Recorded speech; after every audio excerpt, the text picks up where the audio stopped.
Hello मित्रांनो, Shelke academy मध्ये आपल्या सर्वांचं स्वागत आहे. तर तुम्ही मागचा व्हिडिओ बघितला असेल ज्याच्यामध्ये मी इंट्रोडक्शन दिलं होतं आणि हे पण सांगितलं होतं की आपण 10वीचा पहिला पार्ट चालू करत आहोत जे की मे एंडिंग पर्यंत आपल्याला तो पूर्णपणे संपवायचा आहे. तर त्याच्यामध्ये आपण काय करणार आहोत, पहिला चॅप्टर बघणार आहोत ज्याचं नाव आहे linear equation in two variable. तर या जी चॅप्टर आहे याच्यामध्ये काय केलेलं आहे, तुम्हाला दोन इक्वेशन दिलेले आहेत जे की सॉल्व्ह करून तुम्हाला x आणि y च्या व्हॅल्यू काढायच्या आहेत. जशा प्रकारे तुम्ही बघताय की मी बोर्डवर दोन इक्वेशन सुद्धा लिहिलेले आहेत जे की आपल्याला प्रॅक्टिस सेट 1 मधला क्वेश्चन हा आहे.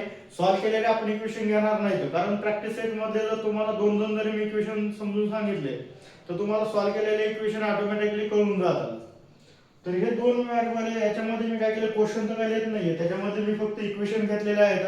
तुम्ही ज्यावेळेस बुक बघता त्यावेळेस तुम्हाला क्वेश्चन समजून जाईल. मी वाटलंच तर वाचून पण एकदा घेतो.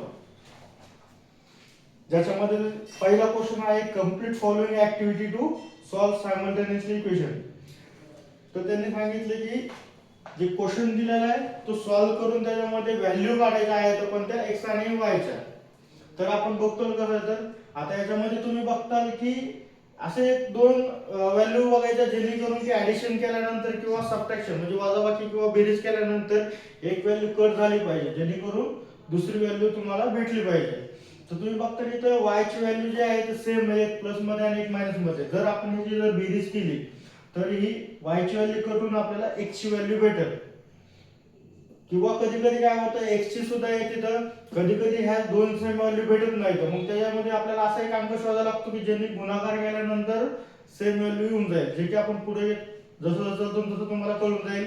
मी एक पहिलं क्वेश्चन याच्यामुळे घेतलं इझी की तुम्हाला स्टार्टिंग चांगली वाटली पाहिजे, नंतर हळूहळू आपण जसं पुढे जातो तसं थोडं टफ लेवलला घेणार आहोत.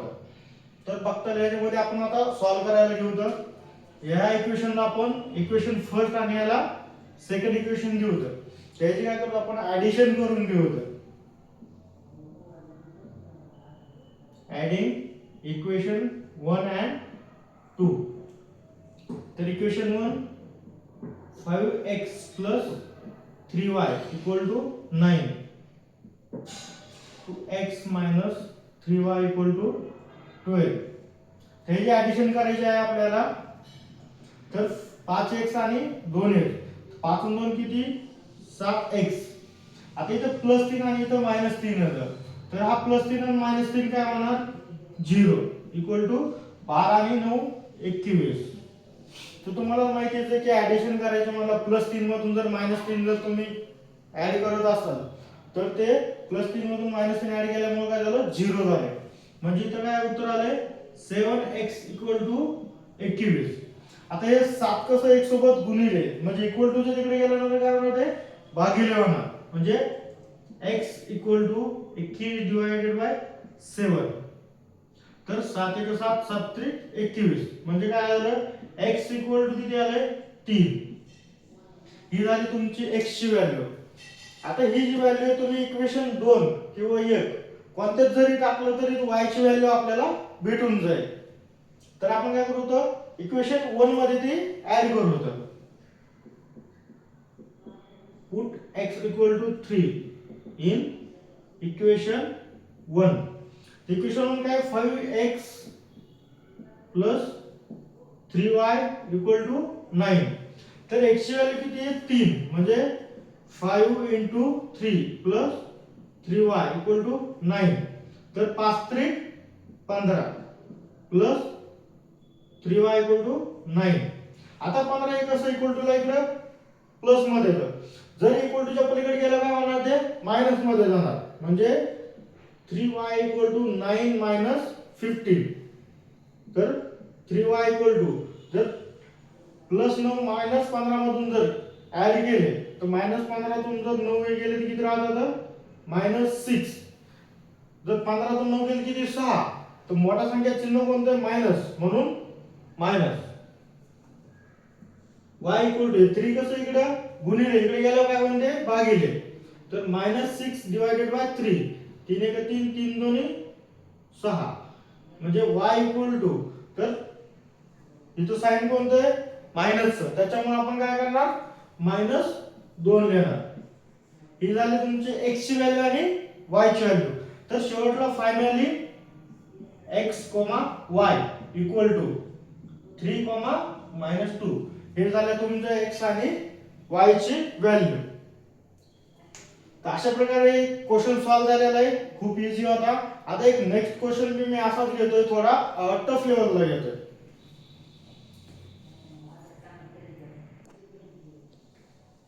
आता हे आपण एक सेकंड टाइपचे एक क्वेश्चन घेतोय, ज्याच्यामध्ये इथे तुम्ही बघता की याच्यामध्ये दोन्हीपैकी कोणत्याही व्हॅल्यू सेम नाहीये. तर लास्ट टाइम तुम्हाला जसं सांगितलं होतं मी, तसं आपल्याला अशी कोणती तरी व्हॅल्यू सेम मल्टिप्लिकेशन मध्ये घ्यावं लागेल जेणेकरून दोन्ही व्हॅल्यू सेम. आता इथं 7 होतं, तर 7 ला 2 इथं कोणत्याही संख्येने गुणलं तर 7 येणार का? नाही. आता इथे x बघता, इथं किती सिंगल x, इथं डबल x, म्हणजे या वरच्या इक्वेशन जर आपण 3 ने जर गुणलं तर इथं 3x येईल, म्हणजे x ची जर वजाबाकी केली तर इथं x कट होऊन आपल्याला y ची व्हॅल्यू भेटून जाईल. तर त्याला आता हे करू होतं, याला देतो मी इक्वेशन 1, याला देतो 2. तर आता काय करू आपण, इथं multiply bye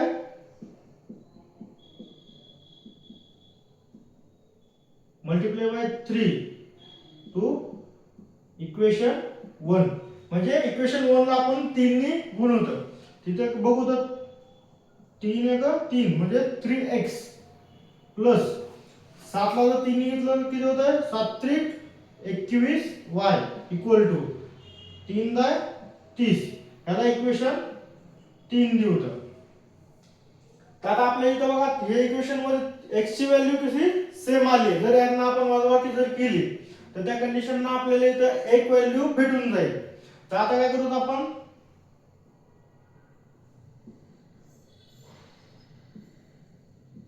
subtract by equation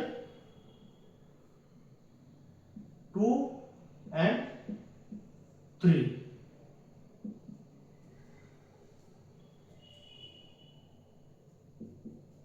इथे काय करू, यांची वजाबाकी करू, तर इक्वेशन 2 आणि 3 जे की नवीन आलेले त्याला आपण इक्वेशन 3 दिलेले आहे. तर इक्वेशन 2 काय होतं, 3x minus 2y equal to 7. Equation 3 काय, 3x plus 21y equal to 30. आता यांना वजाबाकी करायची आहे. तर तुम्हाला माहिती आहे, ज्यावेळेस आपण वजाबाकी करतो त्यावेळेस पूर्ण यांची चिन्ह चेंज होतात. आता इथं 3x minus 3x म्हणजे किती राहील, 0. इथं -2y आणि -21y म्हणजे -21 मध्ये जर -2 मिळवलं तर किती होते, -23y इक्वल टू, जर -30 मधून जर 7 गेले तर किती राहणार ते, -23. आता तुम्ही बघता 23y इकडे 23 कसं आहे गुणिले, जर हेच इकडे -23y इक्वल टू -23, जर हेच -23 इकडे जर नेलं तर ते काय होणार, भागिले होणार, म्हणजे y इक्वल टू -23 भागिले -23. तर हे मायनस मायनस काय होणार, प्लस होणार. 23 एक 23 म्हणजे y इक्वल टू 1. ही झाली y ची व्हॅल्यू आपल्याला भेटून गेली. सेम आपल्याला काय करायचं, आता y ची व्हॅल्यू इक्वेशन 1 मध्ये टाकू किंवा 2 मध्ये, जसं कोणत्या जरी इक्वेशन मध्ये टाकलं तरी आपल्याला x ची व्हॅल्यू सेमच भेटणार आहे. तर put y equal to 1 in equation 1. Equation 1 काय आहे, x plus 7y equal to 10. तर y किती 1 आहे, म्हणजे x plus 7 into 1 equal to 10. तर x इक्वल टू 7 एक 7 इक्वल टू 10. आता हे 7 इकडे कसं आहे, प्लस मध्ये, इकडे गेलं काय होणार ते मायनस मध्ये, म्हणजे x इक्वल टू 10 मायनस 7 म्हणजे x इक्वल टू 10 तून 7 गेलं किती 3. ही झाली तुमची x ची व्हॅल्यू. y ची ऑलरेडी आपण काढलेली आहे, म्हणजे शेवट टाकायचं की x, y इक्वल टू 3, 1. हे झालं तुमचं फायनल आन्सर. याच्यामध्ये तुम्हाला कुठेही डाऊट असेल तर मला व्हॉट्सअप करा किंवा कमेंट मध्ये सांगा. सायमल्टेनियसली दोन इक्वेशन दिले होते, त्याच्यामध्ये आपल्याला दोन्हीचे ऍडिशन केल्यानंतर कोणतंही व्हेरिएबल कट होत नव्हतं. त्याच्यामुळे आपण काय केलं, त्याला एक अशी संख्या बघितली ज्याच्यामध्ये ती सेम आली पाहिजे. आता इथं 3x होतं, त्यामुळे आपण याला 3 ने मल्टिप्लाय केलं. जर इथं एखादी अशी व्हॅल्यू असते की ह्याला मल्टिप्लाय केल्यानंतर जर कट झालं असतं तर आपण ती व्हॅल्यू घेतली असते. तर 3 ने मल्टिप्लाय करून आपण काय केलं, एक इक्वेशन जनरेट केलं थर्ड. मग थर्ड इक्वेशन जे आहे तर ते 2 मधून मायनस केलं. मायनस केल्यानंतर आपल्याला एक y ची व्हॅल्यू भेटून गेली. तीच व्हॅल्यू आपण इक्वेशन 1 मध्ये टाकली, जर 2 मध्ये जरी टाकली तरी सेमच येऊन जाते. तर आपल्याला x ची व्हॅल्यू भेटून गेली. अशा प्रकारे इक्वेशन सॉल्व्ह झालेले आहे. आता एक थर्ड इक्वेशन घेतो जे की फायनल असेल. याच्यानंतर आपलं प्रॅक्टिस सेट 1 कंप्लीट होणार आहे.